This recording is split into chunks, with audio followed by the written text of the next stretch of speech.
The James Show Podcast. The next story here is Donald Trump has said the DOJ is looking into exploring the idea, just doing a little research here, on the idea of banning trans people from buying guns. And, okay, that's something that on paper and in principle, I absolutely disagree with. However, I like having the discussion here because there's a whole lot of people out there whose sole purpose in life is to just wake up and counter Trump. The headlines that CNN and MSNBC pick every day is not what's the most important, what's the most historic, what's the funniest, what's the most compelling. Their headlines are, what can we report on today that makes Trump look as bad as possible? What did Trump say today? And then how do we spin that as, boy, he's wrong. So we're about to be in a funky position here where there's going to be a whole lot of people in the media, in the political sphere, on social media, influencers, your friends, some of your relatives. They're going to be forced to advocate for Second Amendment rights. Now, again, let me go ahead and preface this. I'm a pro-gun guy. I'm more pro-gun than the Democrats and Republicans combined. I think both of them are way too anti-gun. And so, no, of course I don't like this law. And of course I disapprove of this law. But I'm also a talk radio host. And I am just salivating, bro. I have my bag ready to go out into the field and harvest a wonderful bounty of sound bites that I'm going to forever be using against these people. Because I'm expecting some full-throated defense on Second Amendment rights. Well, you can't take away someone's Second Amendment right just because of a perceived mental disorder. Oh, good. Please, let me get as many of you on the record saying that as possible.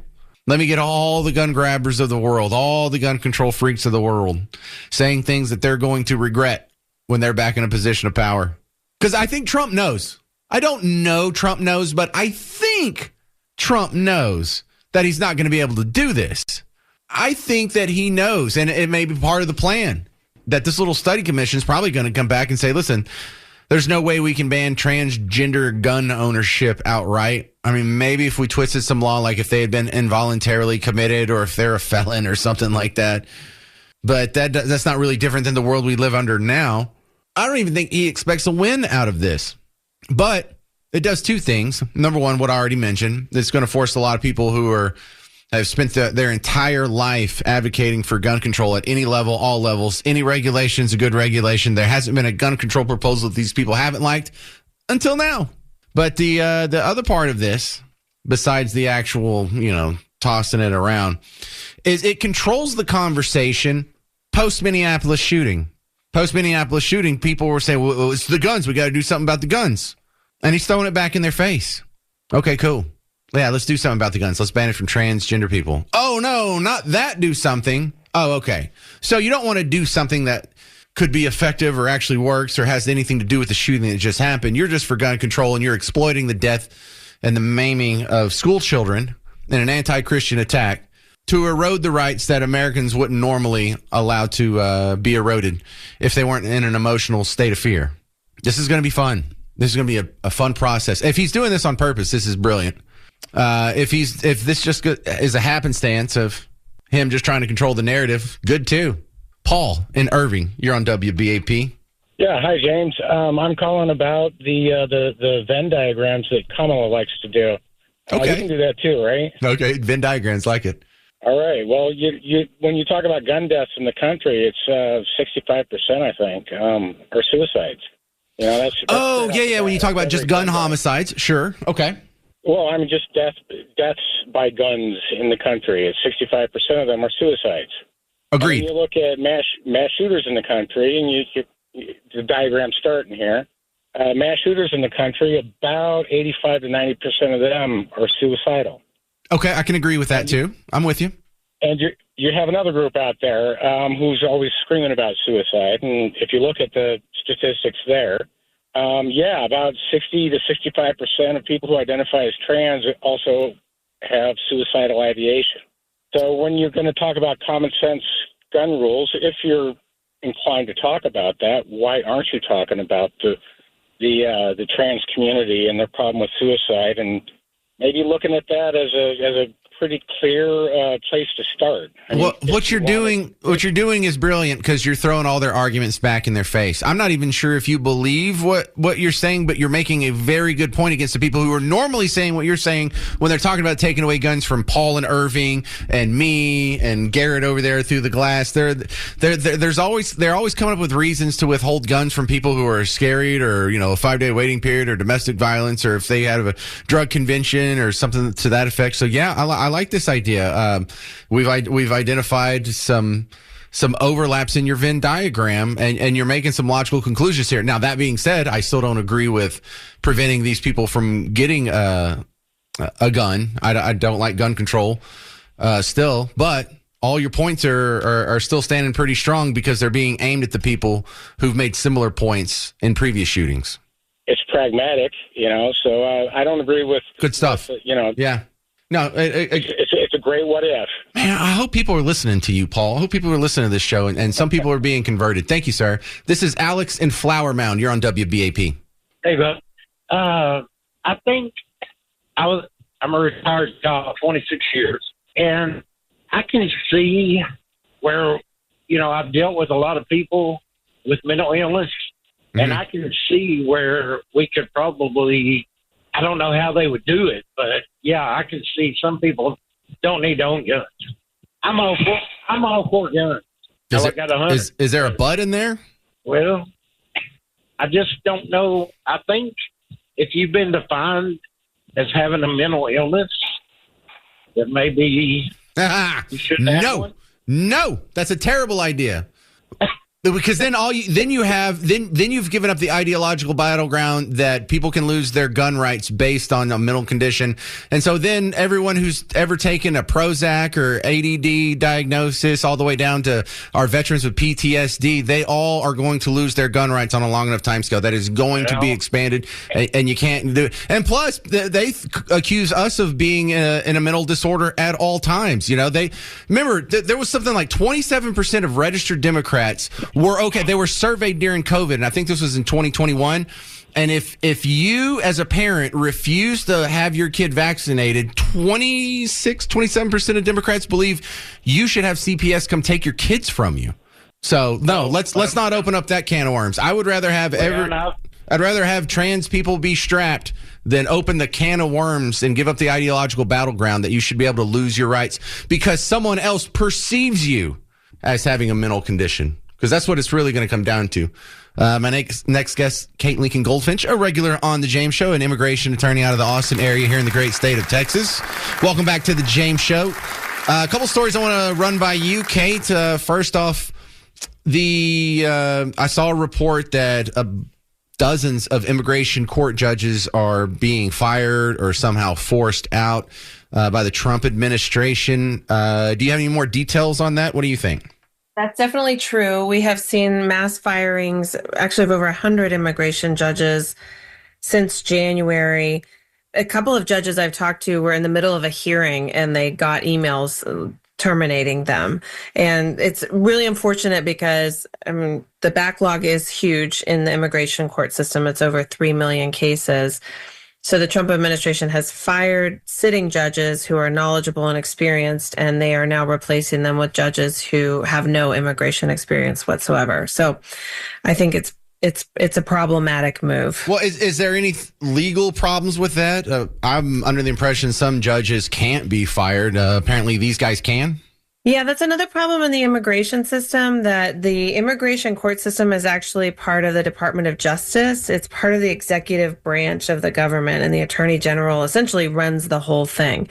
So the AG, appoints and fires the judges, and they're not Article 3 protected judges under the Constitution. It's been a problem for a long time under several presidential administrations, but now we're really seeing the effects of this concentrated power within one branch. Well, it sounds like it's written to be that way, though. If they give the president the leeway to thump judges he doesn't like, then that just becomes a purview of the president. Yeah, it was set up that way, but people who have been paying attention for a long time have talked about the issues with the court system. I mean, there's a reason we have checks and balances and we don't have them in the immigration court system. And most presidents have not been as aggressive or I would say abusive in the past, but for example, the attorney general can certify a decision to him or herself and then issue a decision that all of the judges then have to follow. And in the first, 50 years of the whole structure, there were as many attorney general certified decisions as there were during the first Trump administration alone. So it's, Stephen Miller understands the system, understands how to manipulate the system, and they go in and they just certify these decisions and change completely the structure of immigration court. So there's no, I guess, I think it's fair to say there's no real checks and balances in the immigration court system. And when you have an executive who's willing to aggressively abuse due process and human rights, you really start to see it when there's no safeguards. All right, Kate Lincoln Goldfinch, give me 30 seconds on the other big immigration story of the day. 475 people detained at a Georgia Hyundai raid by ICE. Your thoughts? You're probably a big fan of that? This one is kind of mysterious to me. I've read various articles about it. I don't have any clients who were working there, but the person who announced within the agency the raid said himself that there were some U.S. citizens and some permanent residents who were mistakenly detained. One of my immigration law colleagues said to the New York Times that a couple of his clients who were under legal visas doing work were detained. So there does seem to have been some sloppiness. But the curiosity for me is what the motivation was. I mean, 500 people is a lot of people at an electric-powered vehicle plant. They were all South Korean, and this comes a week after the South Korean president was visiting Trump. So I think there's more to this story that will be coming out, but right now I'm just watching it with sort of curiosity and suspicion. Yeah, I feel like we're going to learn a lot more about this. We'll probably have to talk about it in another week or two. Kate Lincoln Goldfinch, how do they find you online? KLG4TX on Instagram. Are you a Luke Bryan fan? We're about to play Name That Artist for tickets to see Luke Bryan. If you already know you want to try and win the tickets, call in right now. 800-288-9227. 800-288-9227. Maybe you want to hear the montage first and think, if I know all these songs, maybe I can call in and win some Luke Bryan tickets. All right. Well, today's category is Bro Country. Fits in with the Luke Bryan tickets. Do you know the artist to these 10 songs?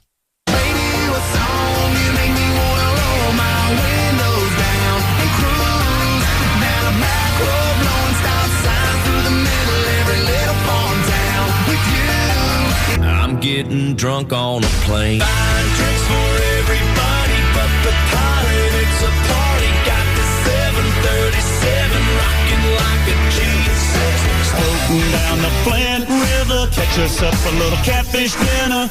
Gonna sound like a winner when I lay you down and love you right. Yeah, that's my kind of night. For the boys round here, drinking that ice cold beer. Talking about girls, talking about trucks, running them red dirt roads out, kicking up dust. The fine peas at the bottom of the real tall cold drink. Chilling with some Skinner and some old hay. Let's get this thing started. It's my kind of party. Yeah, and I know what they say. Money can't buy everything. Well, maybe so, but it can buy me a boat. Growing up in little pink houses, making out on living room couches, blowing that smoke on Saturday night. A little messed up, but we're all alright. Hey. We're just holding it down here in BFE, still rolling around with a burner CD. Free bird, 5 minutes deep, head bobbing up, down, up, down, up, down. When it's up on a 5-8-9 pig, sliding over my way, I can't even think when I can hear one calling my name. Hey, somebody pour me a drink. Bougie like Natty in the styrofoam, squeaking in the truck bed all the way home. See Alabama jammer, she my Dixieland delight. That's how we do, fancy light. All right, so that's your montage. Do you know some of those songs? You don't have to know all of them. You just have to know more than the other people playing. Call in right now, 800-288-9227.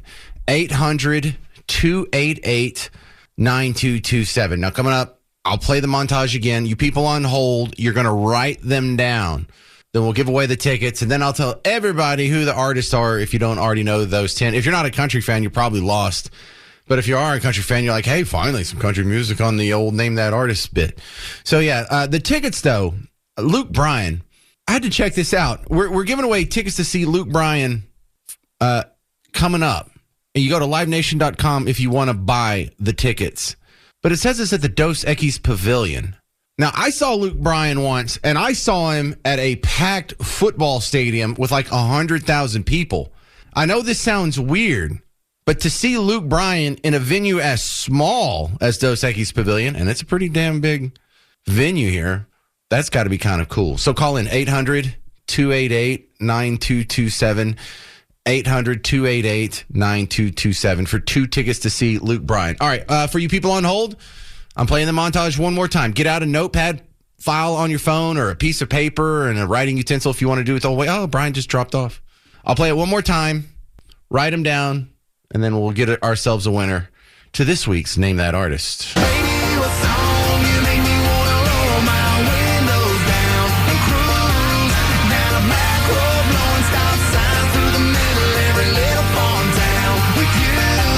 I'm getting drunk on a plane. Buying drinks for everybody but the pilot. It's a party. Got the 737 rocking like a G6.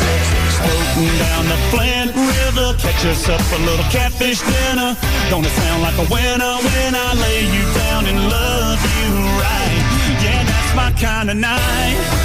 For the boys round here, drinking that ice cold beer, talking about girls, talking about trucks, running them red dirt roads out, kicking up dust. The fine piece at the bottom of a real tall cold drink. I'm chilling with some Skinner and some old hay. Let's get this thing started. It's my kind of party.